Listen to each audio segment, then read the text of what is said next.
오늘 우리가 성경 본문 말씀을 봉독하는데 그 위에 보면 소제목이 있죠. 부자 관리, 그리고 괄호에 마태복음과 마가복음 병행 구절이 있다고 기록되어 있어요. 제가 가진 성경은 비싼 성경이기 때문에 그렇게 기록이 되어 있는데 여러분 성경에도 기록이 되어 있나요? 여러분 성경도 아주 비싼 겁니다. 그래서 오늘 누가복음, 마태복음, 마가복음의 말씀을 같이 생각을 하면서 말씀을 나누겠습니다. 오늘 우리가 봉독한 말씀에 예수님을 찾아온 사람의 직업을 관리라고 기록하고 있는데요. 과거 번역본 개역 한글 번역에서는 관원이라고 번역을 했습니다. 그리고 마가복음에는 한 사람이라고 소개하고 있고 또 마태복음에는 청년이라고 소개하고 있어요. 예수님 당시의 관리는 크게 세 직업군 가운데 하나였습니다. 첫 번째는 로마 정부에 의해서 임명된 정부의 관리일 수도 있고요. 또 하나는 유대인 회당의 책임을 맡은 사람을 부를 때 관리라고도 했고요. 그리고 마지막에 당시 이스라엘 최고 의결 기구인 사내들인 공회의 공회원들을 일컬어서 관리 혹은 관원이라고 했습니다. 그러니까 이 셋 중에 하나의 신분을 가졌다 할 때 적어도 이 사람은 꽤 괜찮은 신분의 소유자였다는 겁니다.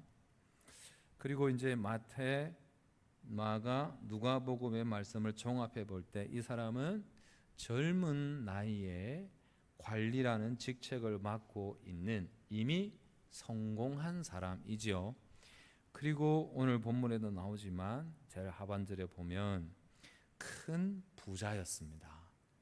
그러니까 조금 부자가 아니라 엄청난 부를 소유한 사람이라는 겁니다. 그리고 또 예수님과 대화를 나누는 중에 율법을 나름 어려서부터 철저하게 지켜온 사람입니다. 그러니까 인간적으로, 사회적으로, 신앙적으로 또 연령에 있어서 남 부러울 것이 없는, 요즘 말로 의하면 신랑감 후보 1순위라고 할 수 있겠죠. 그죠? 이런 신랑감이 있으면 당연히 사위 삼고 싶겠죠. 아닌가요? 네. 그런데 이렇게 완벽한 것만 같아 보였던 이 사람에게도 고민이 있었습니다. 부족함 또는 아쉬움이 있었습니다. 그게 뭐냐면 영생의 문제였어요. 영생의 문제가 이 사람에게는 풀리지 않는 숙제였어요. 그런데 어느 날 예수님의 소문을 듣게 되었고 예수님 앞에 나아가면 이 영생의 문제를 해결할 수 있을 것이다 라는 믿음이 있어서 예수님을 찾아온 겁니다. 여러분, 사실 이 관리가 예수님을 찾아오는 것은 쉽지 않은 형편에 있는 거죠. 우리가 알고 있는 것처럼 요한복음에 보면 예수님을 찾아와서 거듭남, 그러니까 그도 영생에 관한 궁금증이 있었죠. 그거를 물었어요. 요한복음 3장에 보면 그가 누구예요? 니고데모예요. 니고데모는 다른 사람들의 시선을 의식해서 언제 찾아왔나요? 밤늦은 시간에 찾아왔어요. 그러니까 다른 사람이 예수님을 자신이 만나는 것을 보면 부담스러운 거예요. 그래서 사람들의 시선을 피해서 늦은 시간에 찾아간 거예요. 근데 오늘 말씀에 등장하는 이 부자, 관리, 청년은 사람들의 시선을 의식하지 않았다는 거잖아요. 그만큼 이 사람에게 있어서 영생의 문제는 다급한 문제였고 갈급한 문제였고 꼭 풀어야만 되는 문제였다는 겁니다. 여러분, 사람이 정말 급하면 발등에 불이 떨어지면 사람들의 시선을 신경 쓸까요? 안 쓸까요? 신경 쓸 수가 없어요. 정말 급하면 적절한 예는 아니지만 우리 오늘 이렇게 예배당에 예배를 드리고 있는데 갑자기 예배당 안에 불이 났다. 큰 불이 났다. 그러면 여러분 체면 뭐가 있을까요? 질서가 잡힐 수 있을까요? 우르르 달려나가겠죠. 목사야 어떻게 되든 상관없이 우르르 달려나가겠죠. 그러나 저는 여러분들의 분명히 약속을 드립니다. 여러분이 다 나갈 때까지 저는 기다렸다가 제일 나중에 나갈 겁니다. 이렇게 말하는 것은 화재가 났을 때 제가 먼저 뛰어나갈까 봐 미리 말을 해두는 겁니다. 그 말을 한 것이 있었어라도 자리를 지키려고. 아무튼 급한 일이 생기면, 정말 다급하면 사람들의 시선 의식하지 않습니다. 오늘 이 사람에게 영생의 문제는 그런 문제였다는 거예요. 그러니까 이 사람이 사회적으로 성공한 사람임에도 불구하고 예수님을 찾아왔어요. 사실 예수님은 지금 어떤 형편의 분이에요? 전직 목수였고 현재 무직입니다. 그죠?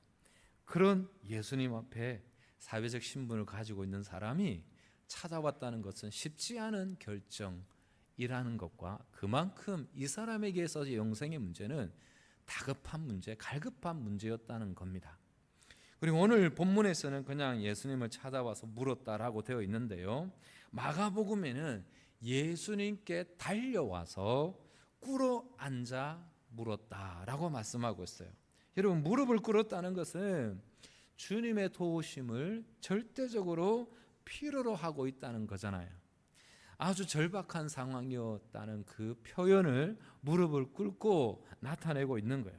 그리고 주님 아니면 이 문제를 해결할 수 있는 분이 없다는 그 고백이 함께 담겨져 있는 거예요.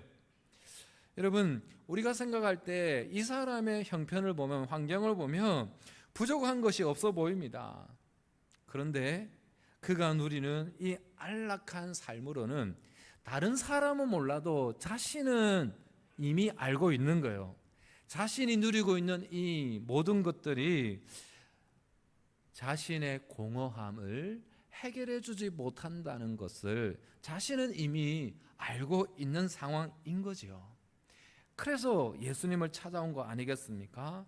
자기가 지금 이 누리고 있는 모든 것이 언제든 사라질 수 있다는 그 자각이 이 사람에게는 있었던 거예요. 그래서 예수님께 나와서 무릎을 꿇고 도움을 구합니다. 그가 예수님께 나와 구한 것은 더 놀라운 것이, 당시 사람들은 예수님을 어떤 목적을 가지고 어떤 필요를 공급받고자 찾아왔습니까? 병을 고쳐달라 하거나 귀신을 쫓아달라 하거나 먹고 사는 문제, 물질적인 이 복 부분을 해결하기 위해서 예수님께 다 나왔잖아요. 근데 이 사람은 그런 사람들이 일반적으로 구했던 그런 것을 구하지 않고 영생의 문제를 갖고 나왔어요. 그러니까 괜찮은 사람이잖아요. 나름 의식이 있는 사람이잖아요. 진지한 고민을 하는 사람입니다. 괜찮은 사람인데, 근데 여러분, 이 사람이 예수님 앞에 나오면서 영생을 고민하는 것까지는 괜찮았는데, 이 영생의 문제를 해결하기 위해서는 이 사람이 잘못 생각하고 있는 게 있었어요. 그게 뭐냐면, 이 영생의 문제를 해결하기 위해서 어떤 행위에 대한 보상으로 주어지는 것으로 생각한 거예요. 그러니까 어떤 자격을 갖추어야 영생을 얻을 수 있다고 생각을 했어요. 그래서 예수님께 묻는 그 말이 뭡니까? 무엇을 해야 영생을 얻을 수 있습니까? 그렇게 묻는 거예요. 그러니까 자신이 어떤 행위를 해야, 어떤 자격을 갖추어야 영생을 얻을 수 있는지라고 묻고 있어요. 그런 그릇된 생각을 갖고 묻고 있는 이 젊은이에게 예수님은 꾸짖지 않으세요. 그냥 차근차근 대화를 이어가십니다. 그래서 19절에 말씀하시죠. 함께 봉독하실까요? 시작. 내가 어찌하여 나를 선하다 일컫느냐? 하나님 한 분 외에는 선한 이가 없느니라. 물론 이 젊은 관리가 예수님께 선하신 선생님이라고 말을 할 때 그냥 당시 사람들이 영적 지도자에게 붙이는 의례적인 표현일 수 있죠. 그죠? 여러분, 제가 목사입니다만은 외부에 나가서 처음 만나는 사람이 저를 부를 때 뭐라고 부르는지 압니까? 선생님이라고 부를 때도 있고 사장님이라고 부를 때도 있고, 물론 기분 나쁘면 아저씨라고 부를 때도 있습니다. 그래서 제가 그 사람들에게 나는 선생이 아니에요, 나는 사장이 아니에요, 그래 말하지 않잖아요. 그냥 통상적으로 처음 보는 사람을 그냥 나름 예의를 갖추어서 부르는 호칭이라 라고 이해를 하잖아요. 그죠? 그러니까 젊은이가 지금 예수님께 나와서 선하신 선생님이라고 한 것은 그런 의미를 가지고 부른 거예요. 하지만 예수님은 분명하게 선을 긋습니다. 선하신 분은 하나님 한 분 외에는 없다고 분명하게 말씀을 하시고 난 이후에 당시 유대인이라면 누구나 알고 있을 10계명 중에 이웃과의 관계에서 지켜야 할 그 계명들을 하나씩 하나씩 일러주십니다. 여러분, 10계명은 모든 율법 가운데 핵심이고 가장 기본적인 계명이지 않습니까? 그러니까 예수님께서 영생의 문제를 가지고 고민하는 이 사람에게 당시 가장 기본적인 계명을 알려주셨다는 것은 뭘 뜻하는 것이겠어요? 당시 사람들이 기본적으로 지켜야 하는 이 계명마저도 지키지 않고 있는 사회적 분위기였다는 거겠지요. 그래서 예수님께서 기본이 되는 이 계명을 지켜라라고 말씀하세요. 물론 예수님께서 이 청년이 지금 어떤 형편에 있는지 다 아시면서도 그 말씀을 하신 거예요. 그러자 이 청년이 자신 있게 대답합니다. 내가 그 계명은, 그 기본적인 계명은 어려서부터 지금까지 잘 지켜왔습니다 라고 말을 하고 있어요. 굉장히 신앙적으로도 훌륭한 삶을 살아가고 있는 괜찮은 신랑감이죠. 그죠? 그러니까 어떻게 나무랄 데가 없이 보이는 사람처럼 보입니다. 예수님께서 이 신앙의 기본을 알려주시는 이것에 우리가 조금 주목을 해야 되지 않겠습니까? 당시의 사람들도 신앙의 기본적인 계명을 지키지 않았다면 오늘날에도 많은 성도들이 신앙의 기본이 되는 그 기본적인 요소를 지키지 못하고 있을 가능성이 많겠죠. 그러지 않을까요? 기본 이상은 하고 있습니까? 지난 주 중에 우리가 말씀 집회가 있었잖아요. 그 말씀 집회 중에 첫 번째 첫날에 오셨던 우리 차명호 교수님이 나는 그리스도인입니다 라는 제목으로 설교를 하셨어요. 하시면서 네 가지, 그리스도인이라고 할 때 네 가지를 요약해서 말씀하셨는데, 첫 번째가 기억나시나요? 집회에 못 오셨던 분들을 좀 제가 안타까운 마음이 있어서 말씀을 좀 전해드리는 것이고, 오셨던 분들은 다시 복습하는 차원에서 첫 번째가 뭐였어요? 말씀에 붙들린 사람, 그 사람이 그리스도인이다. 두 번째가 뭐였어요? 예수님을, 주님을 주인으로 모시고 사는 사람. 세 번째가 뭐였어요? 성령에 의하여서 다시 사는 사람이 아니고 다른 삶을 사는 사람이다 라고 말씀하셨어요. 네 번째가 저는 개인적으로 깊은 울림이 있었습니다. 그 교수님이 누가복음 17장에 나오는 종이 한 일을 두고 말씀을 전했잖아요. 어떤 내용입니까? 종이 하루 종일 밭에서 혹은 포도원에서 열심히 땀 흘리고 일을 하다가 저녁 때가 되어서 집에 돌아왔는데 그때 주인이 어떻게 말한다고요? 수고했으니 쉬어라. 그렇게 하면 요즘에 근로기준법, 노동법에 걸리지 않고 아무런 문제가 되지 않는데 요즘 같으면 반드시 걸릴 문제라는 거죠.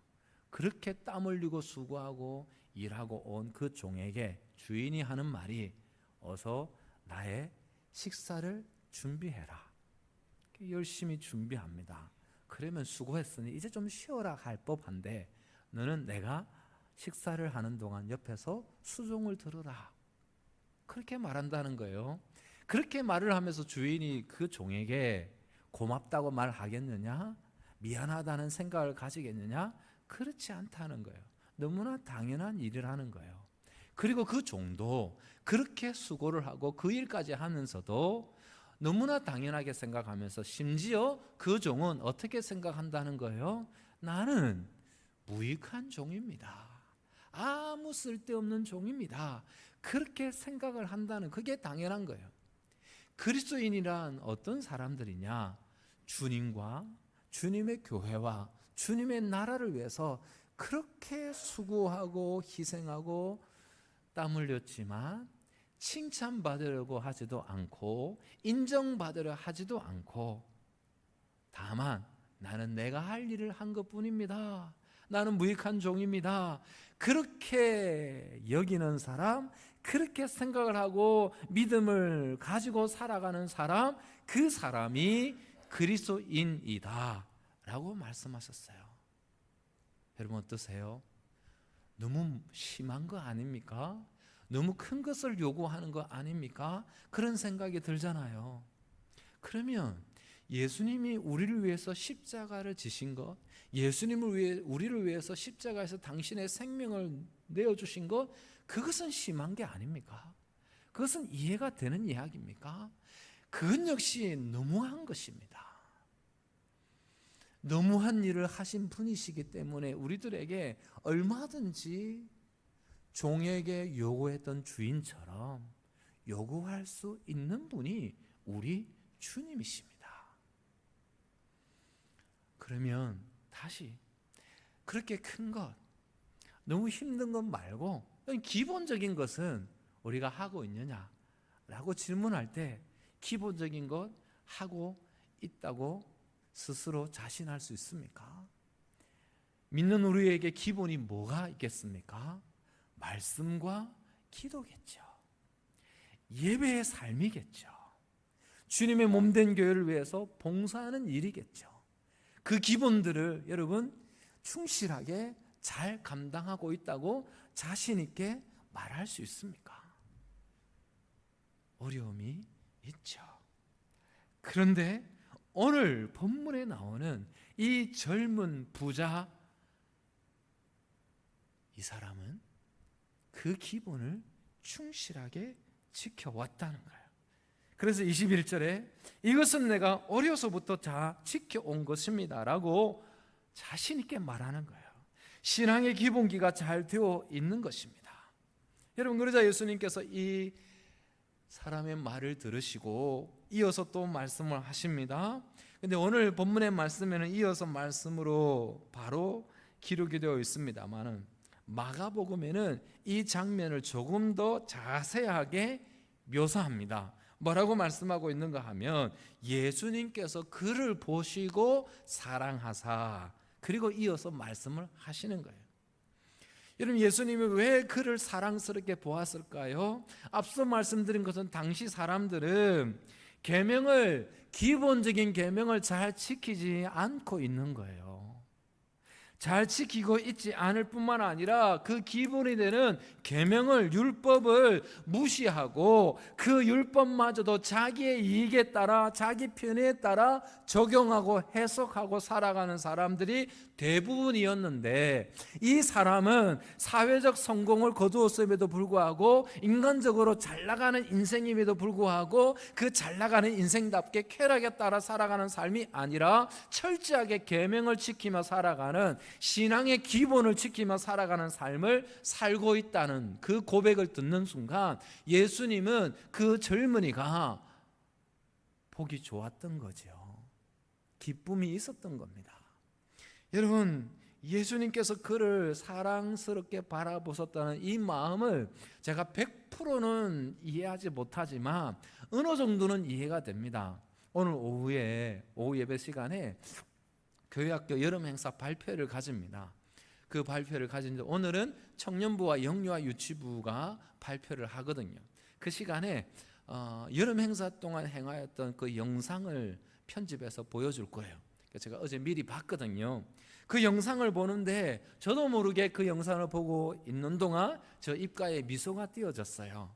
청년부의 주제가 다시 복음 앞에였고 영유아 유치부의 주제가 나는 예수님 믿는 아이였어요. 그 주제에 따라 청년들은 정말 뜨겁게 기도하는, 그러니까 요즘 젊은이들이 신앙을 가진다는 것 자체가 쉽지 않은데 그 젊은이들이 뜨겁게 기도하는데 몇 시까지 기도를 했는가 하면 12시 반까지 기도를 했어요. 어떻게 하느냐, 제가 청년들 위로하려고 잠시 방문했는데 어떻게 하다 붙잡혀가지고 어쩔 수 없이 12시 반까지 거기에 있었어요. 그 다음날 새벽 기도 해야 되는 목사가 있다가 집에 오니까 1시 40분이었어요. 그래도 저는 전혀 그 시간이 아깝지 않았어요. 오히려 그 젊은 친구들이 정말 뜨겁게 기도하는 모습을 보면서 한국교회 미래가 어둡지만은 않겠다라는 생각을 가지게 되었으니까 정말 보기가 아름다웠어요. 그리고 영상이 나오는 영유아 유치부 또 시작할 때 제가 가서 기도하고 했거든요. 그 어린아이들이 순수하게 율동하고 찬양하고 예배하는 그 모습을 보면 기쁨이 있어요. 예수님께서 이 젊은이를 바라볼 때 그 마음이 있었던 거죠. 대부분의 사람들은 신앙의 삶을 제대로 살아가고 있지 않은데 이 젊은이는 신앙의 삶을 나름 최선을 다해서 살아가고 있으니까 주님이 이 청년을 보기에 너무 사랑스럽게 본 거예요. 여러분, 주님께서 우리를 바라보실 때 사랑스럽게 우리의 신앙의 모습을 바라보실 때 귀하게 바라보실까요? 여러분, 어떻겠습니까?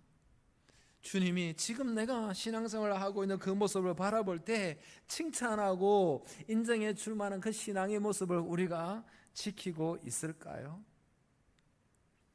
사랑하는 성도 여러분, 이렇게 말씀을 드리면, 그러면 목사님, 주님은 오늘 본문에 등장하는 이 젊은이처럼 성공적인 삶을 살아가고 어려서부터 철저하게 신앙의 삶을 살아갔던 우리가 볼 때 완벽하게 보이는 이 정도의 삶을 살아야 주님이 기뻐하십니까? 사랑스러워하십니까? 라고 생각을 할 수도 있습니다. 물론 그렇게 하면 더욱 사랑하겠지요. 하지만 우리가 때로 넘어진다고 하더라도, 때로 실패한다고 하더라도 중요한 것은 하나님의 말씀을 붙잡고 그 말씀에 따라 살아가려고 하는 부단히 노력하는 모습이면, 그 모습이면 주님은 우리의 삶을 기뻐하시고 우리를 사랑해 주시는 줄 믿습니다. 그런 주님이시죠. 그래서 주님이 그 모습을 바라보면서 이제 이 청년이 고민하고 있는 그 고민의 문제를 해결해 주시기 위해서 해결책을 알려주십니다. 그게 22절 말씀입니다. 우리 다 함께 봉독하실까요? 시작. 예수께서 이 말을 들으시고 이르시되 내게 아직 한 가지 부족한 것이 있으니 내게 있는 것을 다 팔아 가난한 자들에게 나누어 주라. 그리하면 하늘에서 내게 보화가 있으리라. 그리고 와서 나를 따르라 하시니. 아멘. 네, 여러분, 이 해결책을 예수님께서 알려주셨는데 그 말씀을 듣는 순간 이 청년은 심히 근심합니다. 마태복음과 마가복음에는 조금 더 자세하게 기록하기를 슬픈 기색을 띠며 근심하여 갔다라고 말씀해요. 슬픈 기색을 띠었다는 말은 누가 보더라도 그의 얼굴색이 변했다는 것, 누가 보더라도 그의 얼굴에 근심이 가득하다는 것을 알 수 있었다는 것이지요. 분명 예수님을 찾아올 때는 근심의 얼굴이 아니었을 겁니다. 왜냐하면 영생의 문제를 예수님을 만나면 해결받을 수 있을 것이라는 믿음이 있었기 때문에 예수님 앞에 나올 때 오히려 그 사람의 눈빛은 반짝이었을 것입니다. 그죠? 근데 예수님의 말씀을 듣고는 오히려 더욱 근심하게 되었습니다. 더욱 큰 슬픔에 빠지고 말았습니다. 무엇 때문에 근심하게 되었다는 것입니까? 무엇이 그의 얼굴에 근심과 슬픔을 안겨준 것입니까? 23절 말씀입니다. 함께 봉독합니다. 시작. 그 사람이 큰 부자이므로 이 말씀을 듣고 심히 근심하더라. 여러분, 저는 이 말씀이 정말 안타까운 장면입니다. 이 말씀을 듣고 오히려 자유해야 하는데 이 말씀을 듣고 청년은 근심이 쌓이고 주님 곁을 떠나갔습니다. 이런 요한복음 6장에도 이와 비슷한 말씀이 기록되어 있습니다. 예수님께서 진리의 말씀을 선포하십니다. 그러자 사람들이 그 진리의 말씀을 듣고 부담스러운 겁니다. 그 말씀을 실천하기에 힘든 것입니다. 그래서 그 말씀을 듣고 부담스러워서 힘들어서 주님 곁을 떠납니다. 그러자 주님이 제자들에게 물으십니다. 너희까지도 떠나가려 하느냐?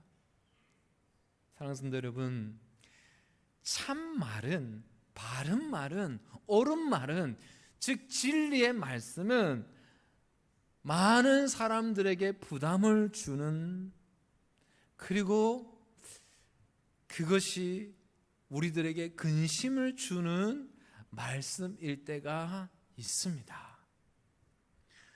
옳은 말, 바른 말, 참말, 진리의 말씀은 우리에게 부담이 될 때가 많죠.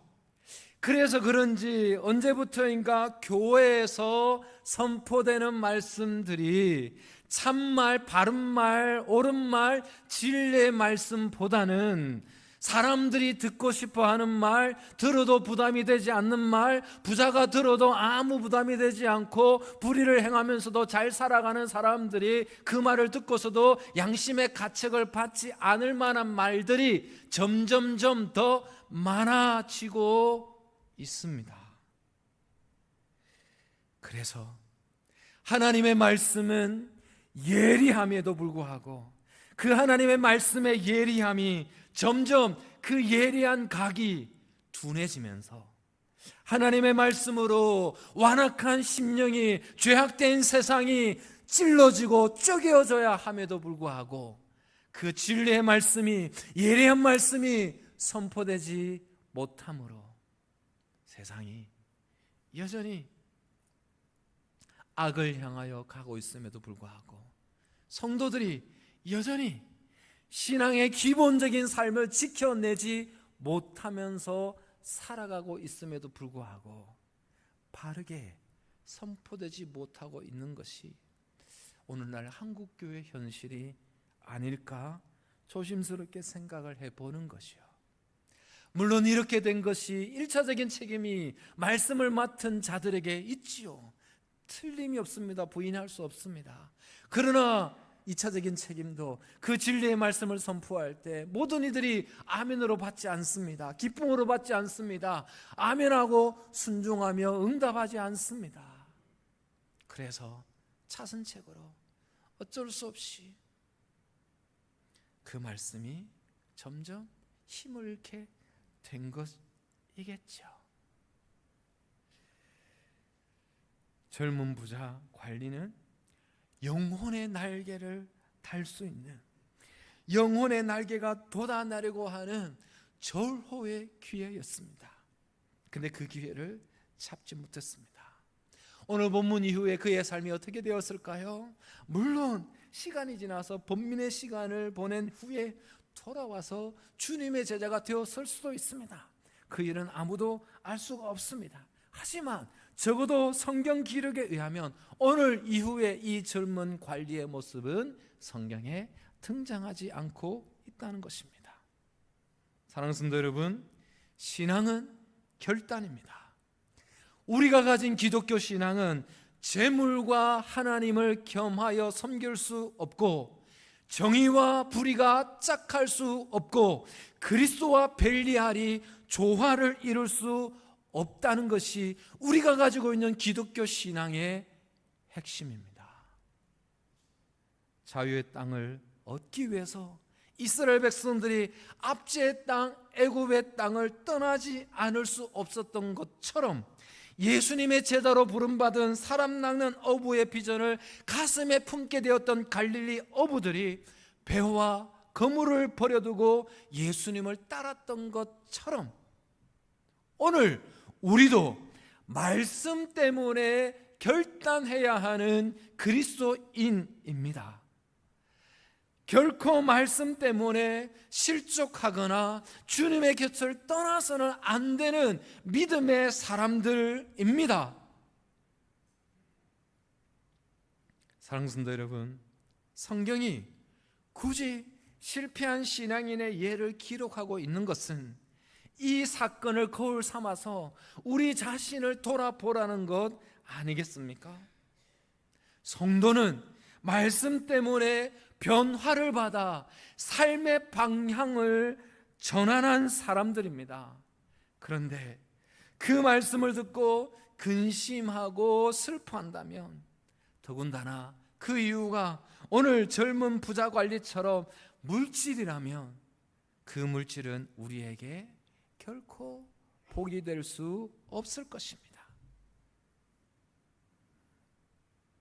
역시 지난주 중에 있었던 집회 말씀을 다시 한번 말씀을 드리면, 두 번째 날의 말씀의 내용이 욥기 말씀이었습니다. 욥기에 등장하는 욥의 친구들은 철저하게 신명기 신학에 고착되어 있는 사람들이었습니다. 신명기 신학의 골자가 뭡니까? 하나님 말씀에 순종하면 복, 불순종하면 징벌. 이 신앙이 고착되어 있기 때문에 욥을 향하여 정죄하고 판단했던 거예요. 네가 죄를 범하지 않았으면 이 고난이 있을 수 없다. 죄를 지었으니 회개하라. 너의 잘못을 돌이키라.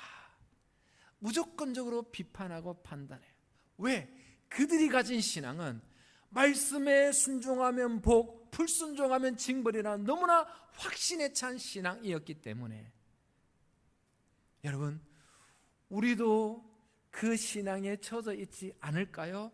하나님을 잘 섬기면, 말씀에 따라 살아가면 복을 받아서 많은 물질을 가지게 되고 부를 누리게 된다. 그래서 나는 하나님의 복을 많이 받았다 라고 하는 이 신앙의 생각이 우리의 생각이 아닐까요? 여러분, 오늘 본문의 말씀에 의하면 오늘 이 젊은이가 왜 주님의 곁을 떠났습니까? 큰 부자였기 때문에. 그러면 이 젊은이에게 허락됐던 이 많은 재물이 이 젊은이에게 과연 복이었습니까? 복이라고 말할 수 없는 것이요.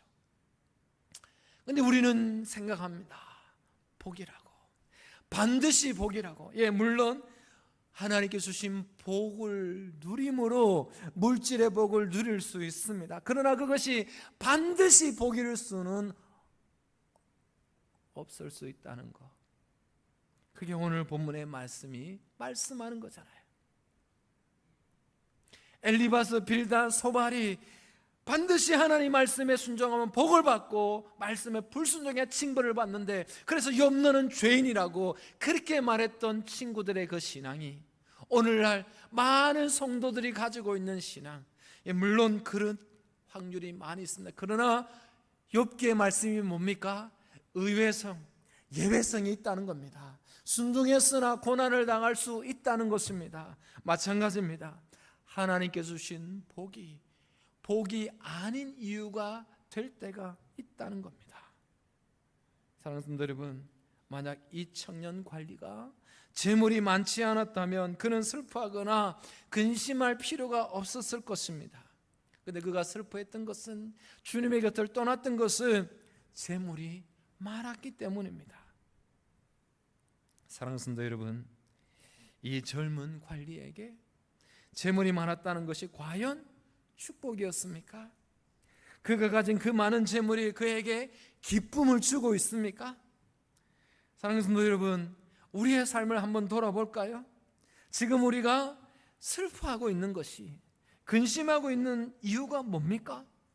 무엇이 우리를 슬프게 하고 무엇이 우리를 근심하게 하는 것입니까?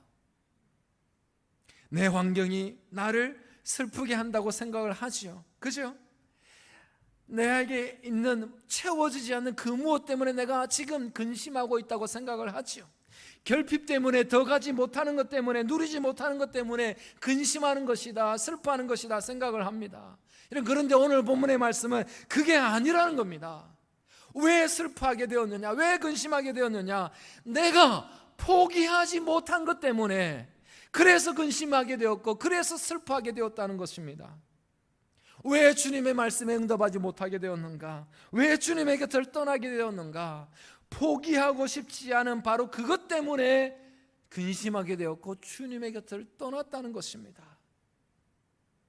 사랑하는 성도 여러분, 혹 우리도 주님 말씀에 근심하게 되는 것을 삶의 중심에 두고 있지는 않습니까?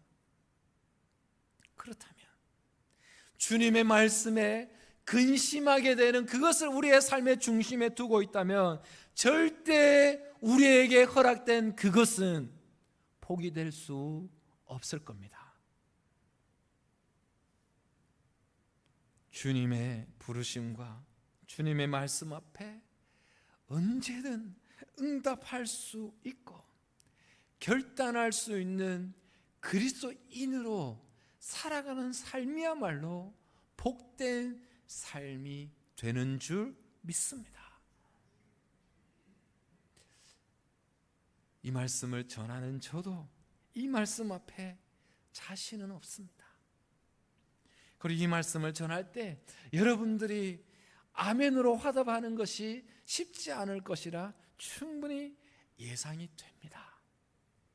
그럼에도 불구하고 어렵지만 힘들지만 결단을 할 때 주님이 우리를 기뻐하실 것입니다. 그리고 그 삶이 복되고 복된 삶이 될 것입니다. 그러므로 저와 여러분들이 힘들지만 어렵지만 결단이 쉽지 않을 것이지만 그러나 이 말씀 앞에 우리가 응답하고 반응함으로 진리가 결론이 되는 삶을 살아내는 저와 여러분들이 다 될 수 있기를 주님의 이름으로 축복합니다.